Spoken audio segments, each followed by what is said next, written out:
Pronto. Boa noite, Luiz Carlos, Maria, Luísio, Olá, boa noite, como estão? tranquilo? Eu vou lembrar o que a gente viu, dar uma lembradinha do que a gente viu semana passada e sobre fazer um resumão, né? E colocar mais alguns detalhes que faltaram por conta da questão do tempo. E que dá para a gente conversar agora, nesse momento, enquanto algumas. Não, vamos ver se chega mais alguém, né? Entendendo que as pessoas vão chegar para frente, aí quando chegarem já está no exercício de hoje, na atividade de hoje. Vamos lá, deixa eu só colocar aqui. Ah, misericórdia. Aqui.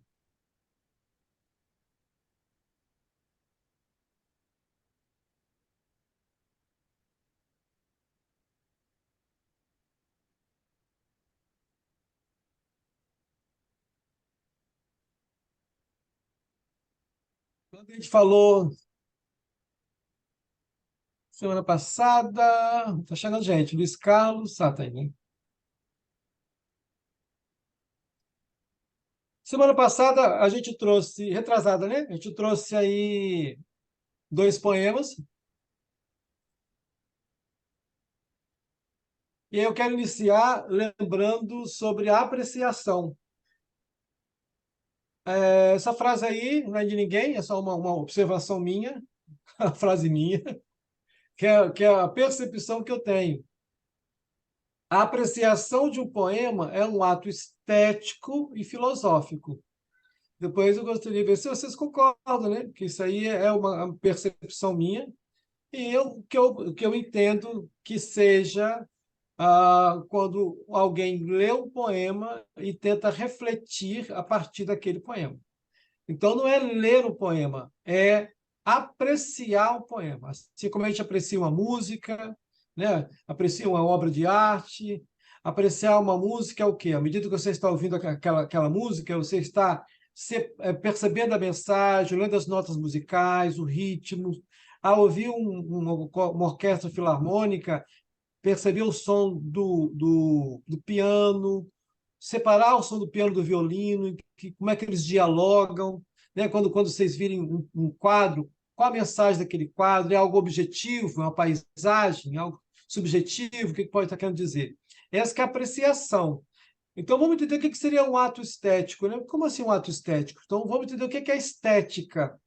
Estética é conhecido também por ser a ciência do belo, a filosofia da arte, que dedica-se a estudar aquilo que é belo nas manifestações da natureza e também nas manifestações artísticas. Então, um ato estético seria isso. O que aquilo traz para mim de mensagem? O que eu posso assimilar daquilo? O que aquilo vai me fazer, que vai me tocar, que vai me impulsionar para o belo, para a apreciação maior da beleza, né? Então, essa percepção é interessante a gente treinar. O Sócrates dizia que se nós educássemos os jovens através da música, teríamos seres humanos melhores. A arte faz com que a gente seja melhor. E por quê? Eu percebo que aqui, não sei se quem está aqui é espírita, mas eu percebi que a maioria talvez seja, tem o Leon Denis, que é um filósofo espírita, que falava que a arte, que a beleza é a procura, nos leva a Deus. E encontrar beleza aqui na Terra é a partir da arte. A arte é o elemento pelo qual nós podemos encontrar a beleza, fazer com que a gente desperte a nós o senso do belo, o senso da beleza, que é uma das asas que nos leva ao ser maior, a contemplar uma espiritualidade maior e tudo mais. Então é isso. Aí quando a gente fala, nesses dois poemas que eu trouxe, boa noite, Vânia, dos dois poemas que eu trouxe semana retrasada, eu trouxe esse poema um veio depois do poema 2, né? Devia ter colocado o poema 2, o poema um devia ser o outro, mas tudo bem. Esse poema um eu fiz somente para este curso. Então, eu fiz o poema em 3 minutos. Entendeu? Escrevi sobre a umidade, escrevi lá, coloquei um rima qualquer e tudo mais. e o outro é algo mais elaborado. Então, vamos analisar rapidinho por que que eu entendo que um tenha mais poesia do que o outro. Lembra quando eu falei diferença de poema para poesia? Então, qual que é um poema simplesmente ou qual que é um poema com poesia, né? E dizem que a poesia pode ser qualquer coisa que nos eleva, qualquer coisa que nos aproxima do belo. O sol, o amor da sua vida, uma criança, a palestra espírita, enfim. Mas disseram que pegaram que o poema é a concretização da poesia, né? Então, mas aí as pessoas invertem às vezes. Então, vale, não tem problema. É a sua interpretação. Mas o poema seria a coisa, o que nós estamos vendo aí, o que a gente declama. E a poesia é o sentimento. Por isso que esse sentimento estético da beleza que nós temos, que nos arrebata, pode ser qualquer coisa. Nem por isso, nossa, essa poesia, sua voz é poesia para os meus olhos, não traz sentimento legal. E aí, via de regra, pelo menos a maioria dos filósofos falam que a beleza, eu tenho um livro chamado Beleza, de Roger Scruton, que apareceu há pouco tempo. Ele falava isso, a beleza tem que nos arrebatar, a beleza tem que ser o clássico do belo, ele é conservador na questão do belo, que o belo que a beleza, que a arte tem que ser o belo, servindo ao bom, servindo ao bem. Então, ele tem que trazer para a gente elementos positivos. Ele não tem simplesmente que causar alguma coisa em nós. E há outros ramos da filosofia, da arte, que falam, não, o poema funciona quando ele te causa qualquer tipo de reação, mesmo que seja nojo, né? A minha opinião, Júnior, para mim, uma peça de arte, poesia, dança, eles têm que trazer para a gente a sensação do belo, da beleza, do bem e nos elevar. Essa é a minha percepção pessoal, né? Então, a maioria das pessoas cada um tem sua percepção. Vamos aí à questão técnica. A questão técnica também ajuda. As pessoas, às vezes, ficam griladas, qualquer um pode fazer poesia. Poesia qualquer um faz. Poesia é só colocar rima. Nesse aqui, no poema um, sim. Qualquer um faria esse poema. Lembrando, gente, quando eu estou falando, o que eu vou falar aqui estou falando de técnica, ok? E quando a gente fala de técnica, nós às vezes fazemos comparações que no dia a dia a pessoa pode achar, não, mas o importante é isso, o importante é aquilo. Eu estou falando de técnica. Tecnicamente falando, esse poema número um, ele não é bom. Ele não é um poema legal, um poema com poesia. Então, eu fiz propositadamente. Em termos estéticos, termos técnicos, não. Deixa eu te mostrar só rapidinho aqui. Apesar de ser fechado, aqui tem 4 estrofes, com quatro linhas, né? Meu pai? Quadras. Não, são quadras, mas com Com quatro Versos, 4 versos? verso. Quatro versos. Com 4, exatamente, com versos. Então, são versos que são livres, de certa forma. Não muito livres, porque aqui nós temos rimas: qualidade, idade, ter, perder. Mas são rimas consideradas tecnicamente pobres. Por quê? Porque eu estou rimando ter com perder, que são 2 verbos. Não é uma rima rica. Lembrando que é o termo usado, tá, gente? Não é o termo. Tiremos a questão do preconceito, de ser pobre melhor ou pior, enfim. A questão, tecnicamente falando, rima pobre é essa.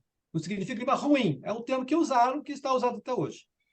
Rimar verbo com verbo não é uma rima rica, é uma rima pobre. Então, é bom que a gente, se a gente for fazer um poema para um contexto, para poder competir, o ideal é que façamos uma rima rica, né? Para poder ele valer mais. O poema 2, ele já é um soneto. Ele é mais difícil de fazer. Então, ele tem que ter 10 sílabas cada verso. Tem que ter sílabas poéticas, né? Não questão silábica, da questão da estrutura da língua, não. Então, todo verso aí tem 10 sílabas, obrigatoriamente 10 sílabas. E a rima é diferente, ó. A, B, A, B. E do poema 1 é A, B, A, B. Esse aqui é A, B, B, A. O soneto foi feito dessa maneira. Então, tem 10 sílabas. E ele é desenhado para que, ao lermos, ele tenha musicalidade. Então, o poema ele tem que causar em nós um movimento, uma musicalidade. Por exemplo, esse poema 2. Como vislumbrar e alcançar a paz se a dor o ocaso do coração, que aniquila a história do meu irmão, não me toca, diferença não faz. O final quebrou um pouquinho. Mas o poema 2, o poema 1, não tem ritmo, porque ele começa com 4, depois vai 3, depois vai não sei o quê. Ele tem uma forma que não traz não é melódico aos olhos. Então, se eu recitar o primeiro poema, por exemplo, a humildade é uma qualidade que todos devemos ter. Do pobre ao rico de qualquer idade é bom e ninguém tem nada a perder. Então, isso aí ele acaba tendo pouco ritmo que nos atinge. O outro olha o ritmo do outro, como é que ele tem um ritmo diferente.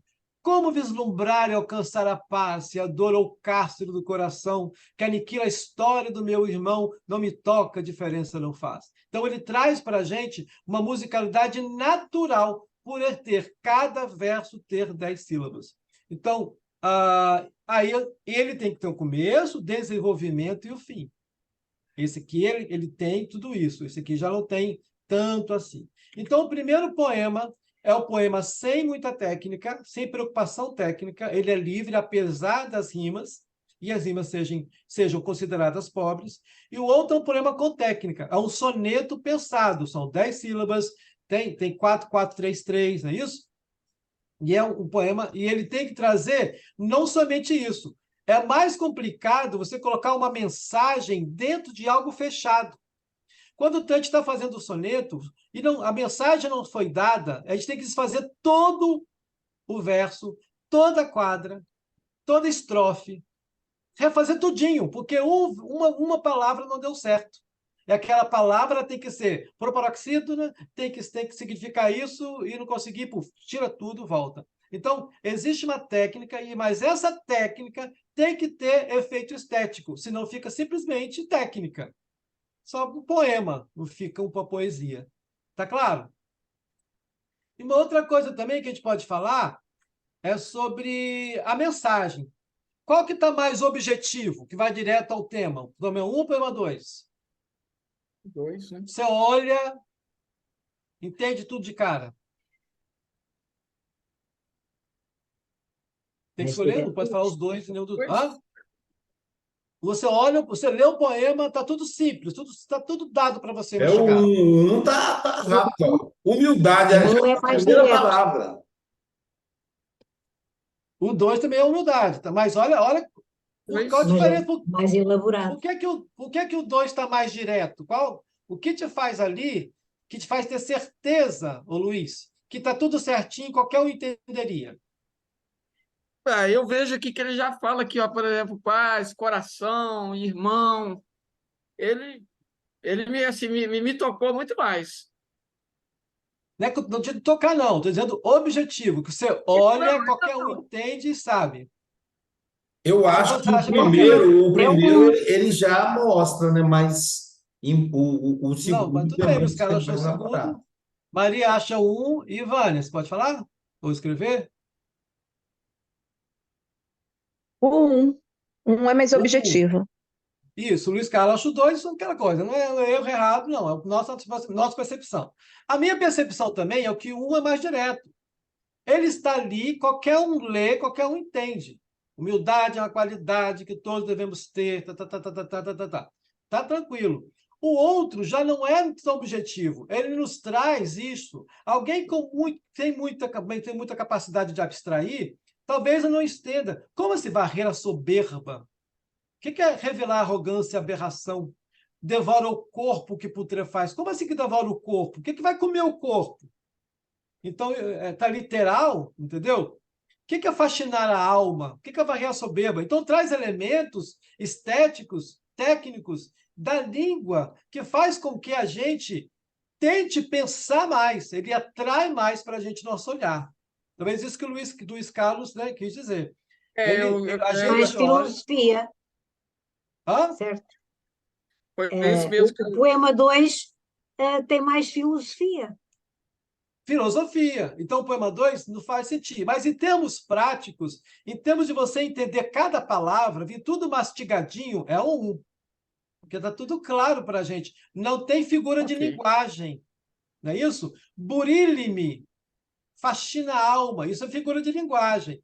Então, você tem que abstrair. Então, aí faz com que o poema 2 seja tenha mais poesia. Então, o poema 1 é objetivo, é direto, é denotativo, ou seja, literal, você lê e entende. O poema 2 é um poema abstrato, sugestivo, a maioria das vezes, e conotativo. O poema, uma arte, ela tem que ser conotativa para ter poesia. Tá claro? A filosofia, ela é conotativa. É mais fácil a gente entender. Muitas vezes a gente ouve filósofo falando, meu Deus, o que ele está falando? Não estou entendendo nada. E aí, essas vezes, a gente, por conta do tipo da fala, ser uma fala que não é objetiva. Isso não pode ser objetivo da filosofia. A filosofia traz elementos de não subjetividade, de não objetividade. Então, um poema, a arte, ela tem que ter o sentido figurado para ter poesia. E aí, nós temos aí o poema que ele... Qual poema que nos faz pensar mais? Que nos provoca mais? O mais objetivo é o primeiro, alguns falaram o segundo. Qual que nos provoca mais a pensar? Primeiro ou segundo? Segundo. O segundo provoca, né? Olha só o que ele traz. Olha como é que ele provoca a gente. Como vislumbrar a paz e a dor ou caço do coração que aniquila a história do meu irmão? Não me toca. Sentimento não traz. Diferença não traz. Eu estou se preocupado com isso. A minha preocupação com o outro. Como sentir-me de fato capaz de varrer a soberba e só então revelar a arrogância, a aberração que devora o corpo, que putrefaz? E ele chega e fala assim, ó humildade. Então, olha só, o vocativo. Então, é algo que traz para a gente a questão de nos fazer pensar, nos fazer, nos provocar, de certa maneira, né? E aí, esse primeiro é um poema sem ou com pouca filosofia. E o segundo é um poema com filosofia, porque ela nos provoca a pensar. E aí, como eu falei no final da conversa, qual é a mensagem, qual a questão filosófica que o poema traz? O primeiro até que traz isso, mas o segundo provoca mais, que é a questão da virtude, dos valores morais e éticos. Essa questão filosófica dos dois poemas, né? Então, o primeiro sem técnica, o segundo com técnica. O primeiro objetivo, o segundo abstrato, conotativo, figurado. O primeiro com pouca poesia, o segundo com poesia. Então, tudo que está no segundo é o que caracteriza um poema com poesia. É o que caracteriza um poema com filosofia. Que é um poema que não nos faz pensar, é um poema sem poesia. Alguém discorda de mim? Quer acrescentar alguma coisa? Eu gostei de quando Então, você fala, quando você coloca, né? A humildade que fascina. Aí eu falei, será que houve um problema de grafia aí? E aí eu fui perceber que não havia, né? Que fascina a alma. Então você pensa na humildade, a humildade como uma profilaxia da alma, que é algo muito profundo, que eu nunca pensei por esse lado, né? Que elimina, que liberta, né? Então, elimina o furor. Então, e você perceba... Oh, desculpa, pode continuar. então assim, é um olhar mais profundo sobre a humildade. Não aquela humildade piegas, tradicional, né? Tem que usar a sandália mais pobre, tem que ficar abaixo do outro, mas alguma coisa profunda, né? Ó, humildade Isso. que fascina.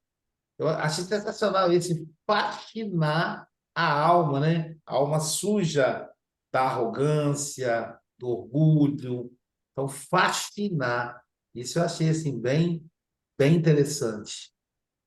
E você perceba que aí tem a questão muito da limpeza, né? Varrer soberba, faxinar a aula, burilar. Então, tudo através da humildade, ou a procura da humildade, né? Diferentemente do outro poema, que fala, uns estão humildes porque não tem dinheiro, outro de roupa, outro de emoção. Então, é um poema simplório que não traz para a gente elementos estéticos, técnicos, semânticos, sei lá, linguísticos, que nos faz, que nos provoca. Entendeu? Por isso a simplicidade. Eu estou trazendo 2 poemas meus, tá, gente? Estou comparando com o poema de ninguém, então, tipo assim, eu tive que fazer um poema para poder comparar com o meu, porque senão é complicado, eu não posso comparar. Aí imagine, aí valeria a pena, Maria, se eu trouxesse um poema meu e outro de Camões. Aí eu poderia, aí eu poderia falar qualquer poema pobre, Agora, qual que não Júlio, é, é né? interessante que a literatura de cordel é feito com palavras simples, mas consegue ser poesia, consegue com profundidade. Porque quando você fala, por exemplo, bossa nova, né? É pau. Você pensa na madeira, é pedra. Então já não é mais a madeira, é o fim do caminho, é uma casa, é o botão, aí você lembra da camisa.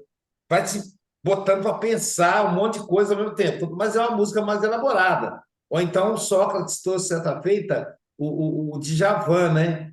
Pai e mãe, ouro de mina. Então, você tem que mexer, né? Pensar no ouro. Coração, desejo e sina, tudo demais, pura rotina.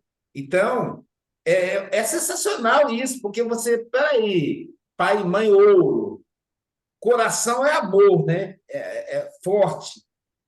Desejo e sina, então tem sofrimento, né? Tudo demais. Então, o amor demais, sofrimento demais, pura rotina. Então, é algo que você não consegue. A minha filha falou para a colega dela assim: olha, não tem como você abandonar, deixar seu pai, mas você pode deixar seu marido. Quer dizer, a ideia da sina, né? Da sina. Então, assim, e aí, então, a riqueza, exatamente como bota você para pensar, peraí, mas como assim sina e tal? Então, o poema Humildade, mas humildade que fascina. Peraí, eu nunca pensei nisso. A humildade fascina, ela limpa. Acho que esse é o ponto que a poesia deve fazer, né? Isso é filosofia, colocar a gente para meditar sobre as palavras, sobre o contexto, etc. E por que o cordel, nossa, o Braulio Bessa recitando um poema cordel, com nenhuma palavra difícil, nenhuma figura de linguagem. E você vê que beleza, como que emociona. O que faz com que o cordel emociona, gente? Assim como os sonetos, assim como os não sonetos de Shakespeare também, mais ou menos, né? Que é o soneto em inglês, mas as peças de Shakespeare eram igual a peça clássica. Era falada com rima, e existia uma melodia nas palavras, era poesia pura. Então, tanto que o texto shakespeariano foi feito para inglês britânico fazer a performance. Tanto que Glenn Close, quando fez Hamlet, Glenn Close e aquele que dirigiu o Cristo, Glenn Close e o outro ator americano. Eles falam, meu Deus do céu, é difícil para a gente falar isso, porque é como se que foi criado para inglês britânico, o ritmo é diferente do americano. E por que cordel fica lindo? Porque a sensação que eu dei é que cordel é para nordestino recitar. A musicalidade que tem aquilo, o ritmo, o som, tudo recitado para o nordestino é outra coisa. Entendeu? Porque o cordel foi elaborado para o ritmo, para a melodia nordestina. Então, traz todo um sentimento por trás disso, cultural, estético e linguístico. Eu acho que isso emociona por causa disso, principalmente por isso. Lógico, as palavras também, né? Mas esse elemento técnico e estético que tem nessa poesia simples que causa esse efeito, né? Que é efeito mais da beleza do que da filosofia. E você acaba, lógico, filosofando, porque ele tem a mensagem de beleza, né? Mensagem de coisa boa. Gente, eu mandei para vocês isso aqui. Eu acho que a gente vamos partir direto para a conversa sobre Thanatos. Eu vou recitar. Eu acho que a Rodolise é melhor de fazer agora em grupão mesmo, né? A gente começou 10 minutos atrasado, era para ter agora. A gente está conversando sobre isso. Thanatos. Olha, esse poema é o poema mais filosófico meu. Então, vou recitar, e a partir daí vocês me falar o exercício, e a partir daí vocês falam suas impressões, e vocês podem citar algumas coisas que vocês leram. Thanatos, não vou falar nada, não vou explicar nada quem é Thanatos, vou só recitar. Ó Thanatos, filho da noite e da escuridão, vejo-lhe rastejar-se por sobre os leitos, arrastar-se por entre as alas, zombar dos gemidos de agonia, resvalar-se sobre os lençóis ensanguentados de dor. Apercebo-lhe fingindo compaixão pelos réprobos, simulando condolência aos desditosos, dissimulando piedade pelos infaustos, mascarando simpatia pelos miseráveis. Diga-me, ó Thanatos, por que abafa os sons de lamúrias com o seu urra em alto timbre? Porque o compasso da sua voz é tão lento quanto um coração moribundo. Venha a nós, Thanatos, se a noite permitir. Mas não nos acomode em seu colo frio, simulando consolação e placidez. Tenha piedade, anestesie nossa alma, sopre nas nossas feridas, deixe-nos dormir. Então, esse é o poema que eu passei para vocês. Vocês já fizeram o dever de casa, vocês leram, concentraram, qual a emoção que veio, e aí depois as perguntas, né? Que encontra algo de literal? Qual a primeira palavra que vem de literal? O que tem de simbólico vocês perceberam? E o terceiro, a Lucilena falou que não existe poesia sem filosofia, se você concorda. E quais questões filosóficas temos que extrair do Thanatos? Tá bom? Então, vou deixar aqui o poema para a gente discutir. Vou abrir o Aloysio. Quer abrir? Quer que eu abra? Porque cada um já tem poema, né? Pode ler se quiser. Sim. Ou a pessoa pede e eu coloco aqui, se a pessoa pedir. O que vocês têm a falar sobre isso, sobre o poema? Bem, Vai, pode, Sidney. Sidneia, pode falar. Vai, Sim, Sidneia. ok. Sim, assim, ao ler o poema, né, esse me trouxe uma grande agonia, tá, gente? Medo. Porque traz a morte, né, e que está por toda parte, né, a espreita, atormentando aqueles que estão em sofrimento, tanto físicos, mentais e espirituais. Assim que quando eu li, me trouxe né, esse sentimento. Aí a pergunta lá fala por quê, né? Aí eu escrevi assim: todos nós, em algum momento, estamos nessa situação de sofrimento. E a sensação de agonia é terrível, muitas vezes, né? E a morte, ela, na poesia, é cruel, né? Ela está ali te cercando, mesmo com a nossa fé, que nos aquece, né? Ainda temos aquelas questões inconscientes e conscientes, né? Que ainda trazemos no coração, né? Não somos tão fortes assim perante as situações.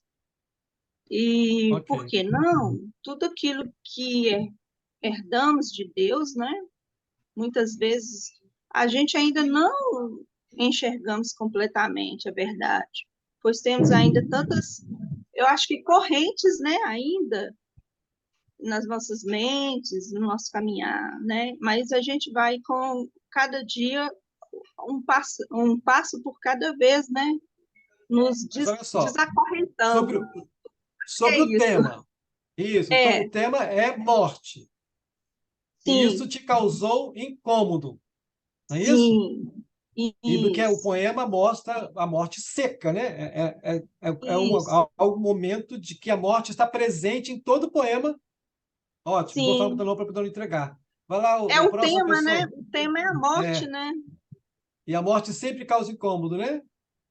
Isso, a simbologia aí é o caos, né? O abismo horrível, né? Isso. Perante os seres humanos, né? A agonia que os seres humanos passam por isso. Então, a morte, ela traz esse caos aí para os seres humanos.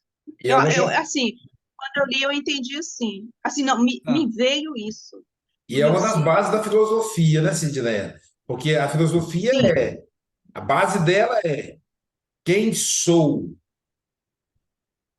de onde isso, venho e para onde vou. Esse para onde vou pode ser agora, nesse momento, mas em geral a gente interpreta depois da morte. Então, tanto senta aí nessa, e é algo que incomodou todos os pensadores em todas as épocas da humanidade. Cristãos, gregos, romanos, budistas, né? E essa questão é, fria mesmo, né? Tipo, né? O Júlio apresenta aqui da aqui ele fala assim, né? Rastejar-se por sobre os leitos. À noite, né? A morte lembra a noite, né? Leitos. A zombar dos gemidos de agonia.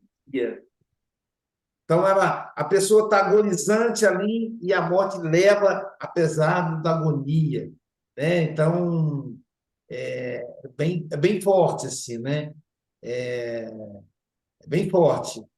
E Ok. eu fico Vânia, imaginando, você falou alguma coisa? Júnior, Oi? porque eu viajo assim, né? Eu fico imaginando uma palestra sobre a morte, e aí o palestrante começar declamando esse poema. O dia que me convidarem, porque eu não tive essa inspiração. Eu falei sobre a morte quarta-feira passada, lá na Austrália, 6:30 da manhã no horário do Brasil, né? Online, palestra online. E aí era o Além Túmulo, era o título da palestra. Se fosse hoje, eu ia começar declamando esse poema, sabe? Porque força as pessoas a pensar um pouco mais profundo e, né, a poesia faz isso com a gente. Entendi. Vânia, Não, você falou uma coisa? posso. Este poema, eu quando li a primeira vez, desculpem a imagem que eu vou passar, mas a Não, primeira não, é isso imagem, aí. quando eu li, foi o espírito Foi o quê? acabado de desencarnar e vê-se perdido, algures num vale de escuridão, e estou a lembrar-me da imagem do filme Nosso Lar, quando mostraram o Vale dos Suicidas, e de imediato conduziu-me a essa situação. Não é, é assim, o medo, que a filosofia está presente aqui em cada palavra deste poema. E eu, se calhar, quando às vezes eu digo que não tenho medo da morte, mas eu quando vi isto e esta imagem, eu escrevi, foi a primeira palavra que eu escrevi aqui, foi medo. Um Medo. sentimento de medo que invade Medo. completamente. Isso é que Por é outro bonito lado, na poesia, né? Que legal. Ela suscita É, interpretações. isso. pois, isto É o é papel da no arte, né? princípio. É. Que legal. No parte final,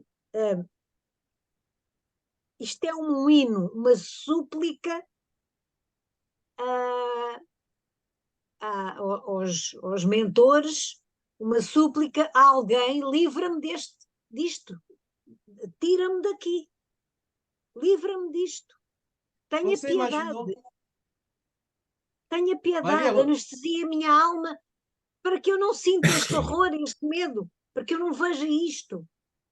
Nitidamente nesta parte final, achei que era quase uma súplica a alguém, como nós ouvimos o André Luiz, Se a gente pudesse, meu a gente Deus, nem morria, ajuda-me. né? Não quero morrer. aham. Você Qualquer coisa. imaginou, Maria, como algo depois da morte ou antes de morrer? Essa fala aí é de alguém que está que já Depois. morreu. Sim. Uhum. Como se fosse alguém que Aliás, já eu morreu. acho que eu me centrei mesmo completamente do princípio ao fim, como depois de. Entendi. A Vânia, você falou alguma coisa, você ia falar alguma coisa, passei por cima. Ah, eu, eu acho que eu fui mais terra, né? Porque eu vi como um hospital de campanha, sabe? No meio de uma guerra, que você está no hospital de campanha e tem um monte de gente ferida. Aí, por quê? Porque tem vários leitos, alas, gemido, agonia, muitos lençóis ensanguentados. Aí, qual que era o tema? A morte ante o desespero de todas aquelas pessoas. Aí o sentido simbólico, a morte rondando o hospital, mas não podendo amenizar as dores físicas e íntimas, que seriam morais, de cada indivíduo que tem a sua história. Os indivíduos, no auge de sua dor física e moral, no poema, clamam pela morte. Para que o mesmo por momentos fiquem sem consciência e não sintam mais nada, não vejam, não sintam aquele desespero. Há questões filosóficas? Sim.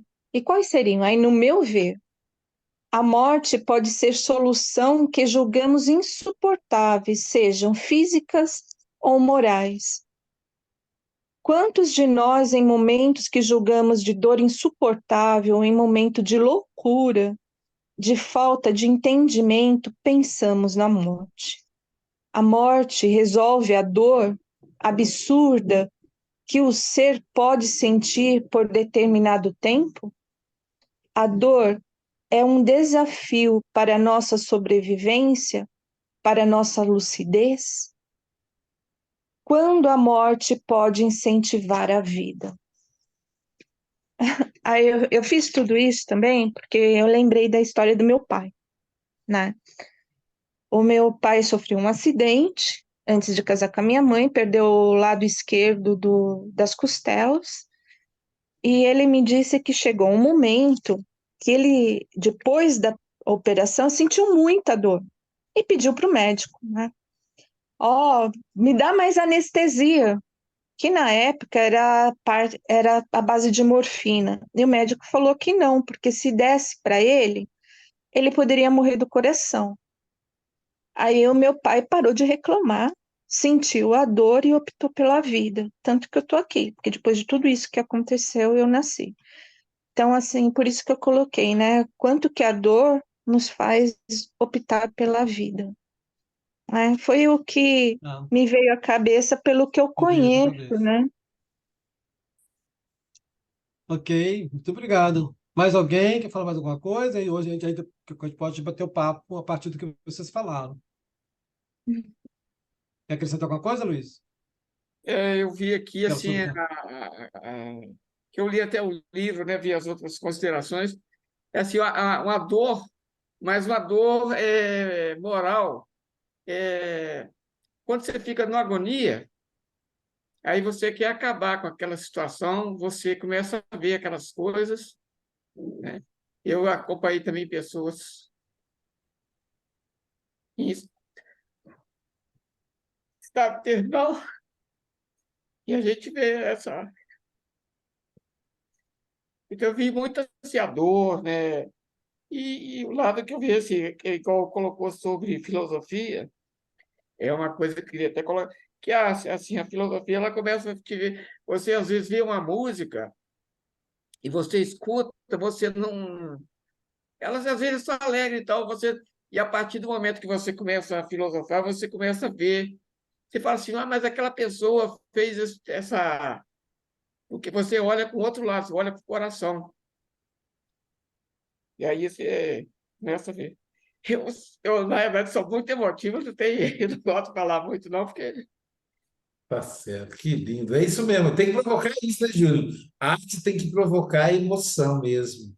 Tem que mexer com a gente. Poesia tem que mexer com a gente, né? Tem que mexer. E você falou também, me lembrou também, os pacientes terminais que eu acompanhei, né? E, e paciente terminal do câncer, que tem que falar da morte aí, entendeu? Quando uma mãe. Isso aconteceu com duas pacientes, especificamente, né? Todas duas mães. Mas teve uma que falou assim. E aí é interessante que eu comecei a atender, Júnior, faltavam 6 meses para ela desencarnar. E estavam já, enfim, estágio, né? Estado avançado do câncer. Mas ainda estava aquela fase da esperança. Ela foi lá em João de Deus e voltou curada na cabeça dela, né? E daí a pouquinho ela descobriu que tinha um médico em São Paulo, que não sei o quê, e ela foi para São Paulo fazer a última tecnologia do câncer. Aí, e enquanto isso, ela fazendo análise comigo, né? E aí Entendi. chega um momento que ela aceita, não é que ela desiste, ela aceita. E aí ela vai. Aí um dia ela falou para mim assim: eu quero conversar hoje sobre a minha morte. Eu achei sensacional. Porque quem é que tem essa possibilidade, né? De conversar sobre a própria morte?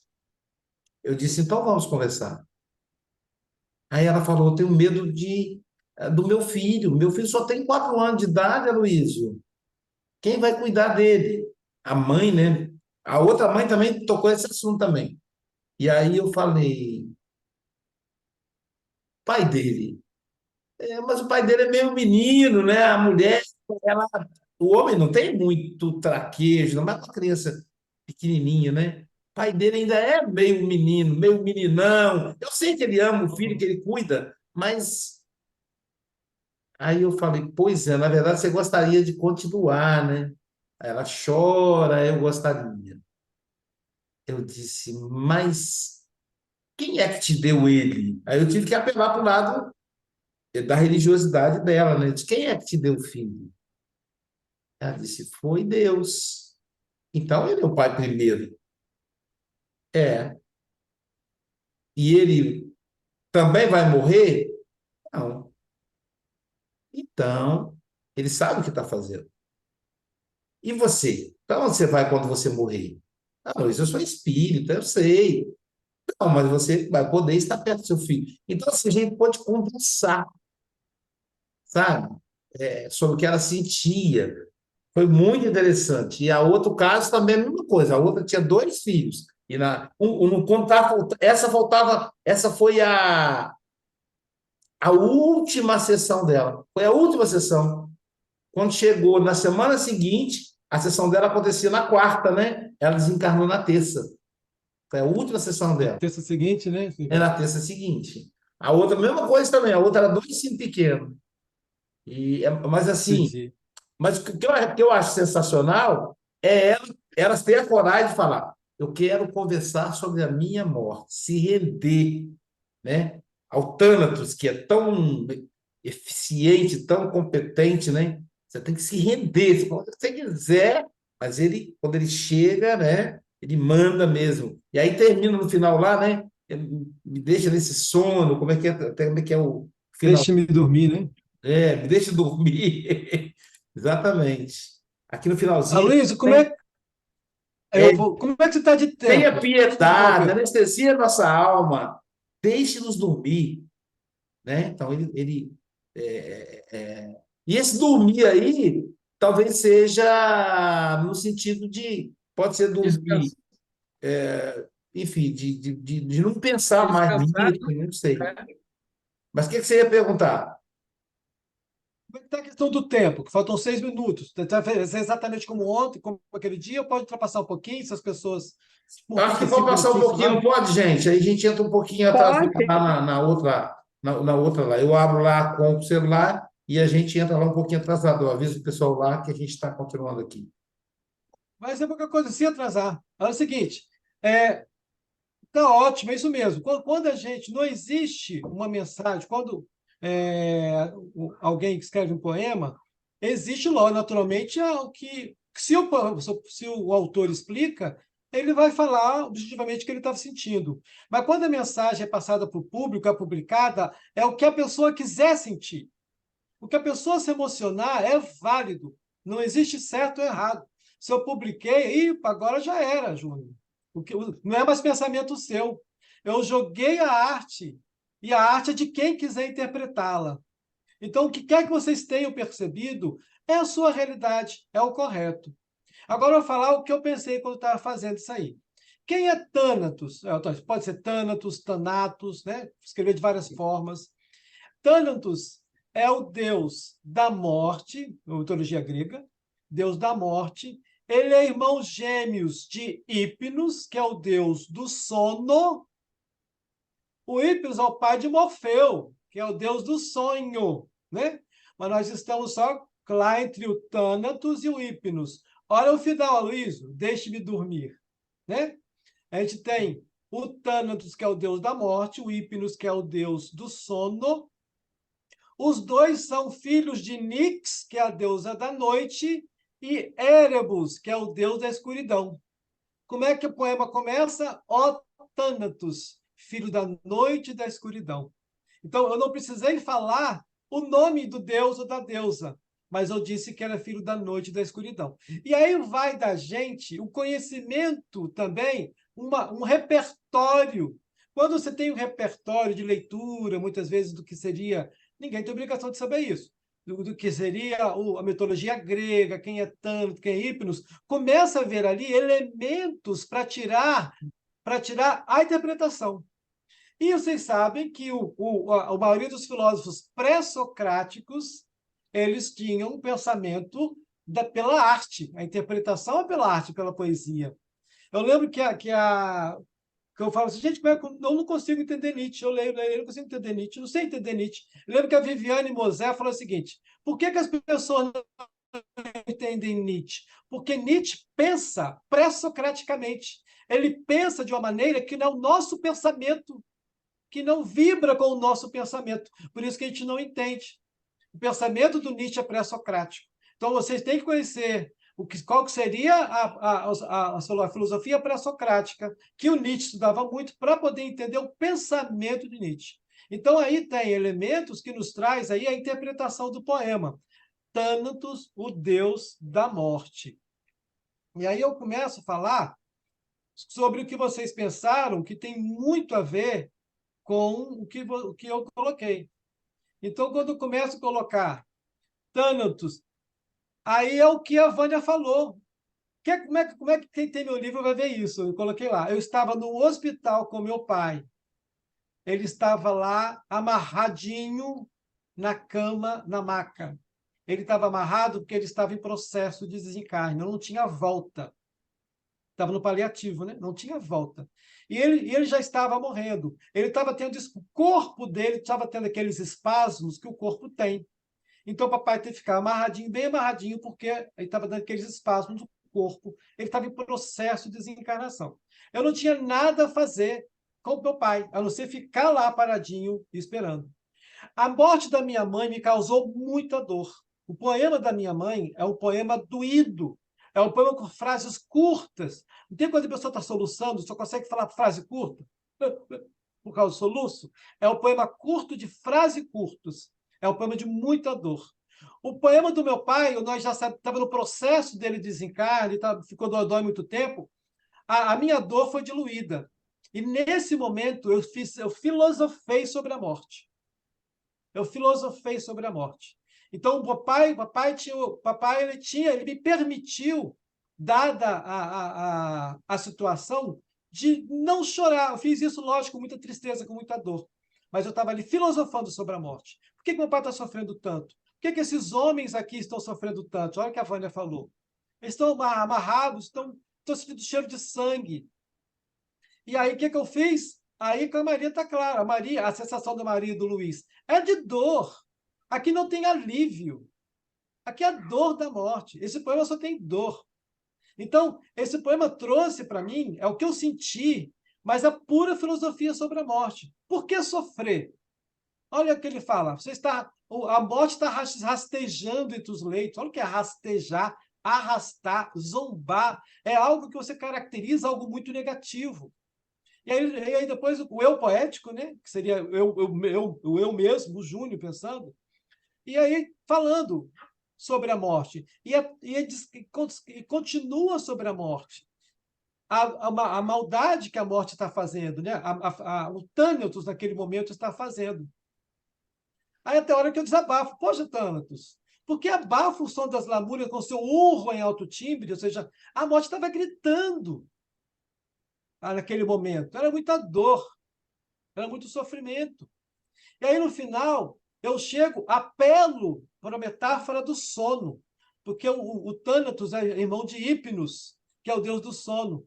Tudo bem, Thanatos, eu rendo a você.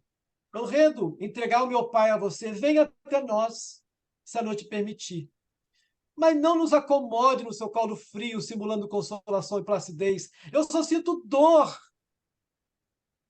Tenha piedade. Anestesie nossa alma. Sopre nas nossas feridas. Thanatos, deixe-nos dormir. Anunciando Thanatos, que é irmão da morte, irmão do sono, e o sono nos traz mais tranquilidade que a morte. Então, deixe-nos dormir, Luiz, é mais ou menos isso que você falou. Deixe-me ter uma morte tranquila. Deixe-me morrer como se tivesse dormido. Então, reservei aí o final para poder interpretar o poema para vocês. Muito bom. Obrigada. Muito bom. Lindo, lindo. Sensacional, né, pessoal? Muito bom mesmo. Gente. Muito bom. Muito bom. E é isso que Então, é é. isso. Aí eu acho, Bruno, que você fechou mostrando para nós como é casado, como é relacionado a poesia com a filosofia. O papel da filosofia é exatamente isso: tirar a gente da zona de conforto, fazer a gente sentir a vida. Não é pensar na vida, não é mais do que isso, é sentir a vida. E a poesia faz isso, né? E a sua poesia fez isso conosco, né? Então, muita gratidão, meu amigo, e eu vou te explorar em outras épocas, né? Já está encerrando o nosso ano letivo. Para o ano que vem, nós vamos trazer você aqui outras vezes para poder dividir conosco essa profundidade aí da poesia. Tá bom, meu amigo? Minha mais profunda gratidão, Obrigada. né, pessoal? Obrigada. Obrigado aí. Nossa, bom. muito obrigada. Foi Gratidão. maravilhosa a aula. Muito Obrigada, bom. Luiz, Júnior. Muita gratidão. Júnior, mexeu, né? Mexeu, assim, muito com nós essa poesia aí, viu? É algo, assim, para se pensar sempre, né? Tá analisando. E, Muito Luiz, foi lindo te ver emocionado, meu amigo. Eu te amo. Você tem que vir para Tá Guarapari. Eu conheci o Luiz Eu ao vou aqui, ó. vivo. Já tô com a camisa de ir para Guarapari, ó. Então, toma vergonha, vem para cá, rapaz. Eu conheci o Luiz ao vivo lá em Pedro Leopoldo, a terra do Chico Xavier, e depois nos encontramos aonde depois, Luiz? Foi 2 vezes. Guarapari, Ah, você teve no congresso aqui também, não foi? isso, do Congresso. Pois é. Comprei pois o é. livro, comprei o livro do Júnior. Ah lá, tá vendo? Esse é o Tonheca. Aí tá Tonheca é escrito. da Cogel, Júnior. Tonheca é da Eita, Cogel. Eca. Diga lá, Posso Tonheca. falar? Vai me ouvir? Sim, estamos Tô te ouvindo, ouvindo. meu amigo. Tá ouvindo? Sim. Tô ouvindo. Então tá, até que a morte nos encontre. É Eu tinha que verdade. soltar essa pena. É a cara do Tonheca. Tonheca, meu amigo, seja muito bem-vindo. Gente, beijo no coração de vocês. Eu vou fechar aqui para a gente abrir lá o estudo da revista. Eu também tenho que ir para a reunião também. Boa noite a É. todos. Beijo. Tchau. Ah, Tchau.